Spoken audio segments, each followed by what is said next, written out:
এটা হইতেছে 2026 সালের বাণিজ্য মেলার যে পার্কিং যে স্লট সেটা আজকে থেকে কানে ধরলাম। মনে করেন যে বাণিজ্য মেলা যদি আপনারা কেউ আসেন এখানে কেউ দয়া করে গাড়ি নিয়ে আসেন না।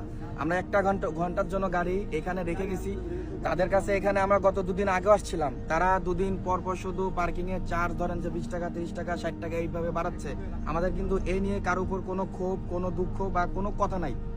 লাস্টে এসে আমাদের কি হয়েছে, আমরা এখানে কেন আসছি? আমরা আসছি বাণিজ্য মেলায়, এখানে আসছি আমরা আনন্দ করার জন্য, ফ্যামিলি নিয়ে ঘোরার জন্য, কিন্তু এসে তো কোনো আলটিমেটলি লাভ হয় নাই। আপনারা যাদের যাদের গাড়ি নিয়ে আসছেন এসে আমাদের গাড়ির হালগুলা দেখেন। আমরা এই গাড়িটা নিয়ে আসছি, এসে এটা লুকিং গ্লাস যা ছিল সব নিয়ে গেছে। এই যে এটা আমার এই গাড়িটা দেখেন, আমার এই গাড়িতে যা ছিল দুইটা লুকিং এটার মধ্যে সব নিয়ে গেছে। সব নিয়ে গেছে। এটা লুকিং গ্লাসের মিরর, প্লাস্টিক, এটার প্লাস্টিক, টো হুক যা ছিল সব নিয়ে গেছে।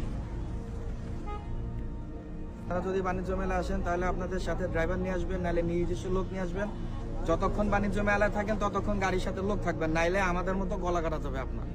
এখন এদিকে আসেন, এখন এখানকার যারা আছে পুলিশের যারা আছে তাদের ডাকা হয়েছে, দেখি তারা কি সমাধান দেয়, তারা আমাদের কি জানায়। তারা বলছে তাদের ঊর্ধ্বতন কর্মকর্তা আসবে, আমাদের কি বলে সেটা আমরা আজকে দেখবো।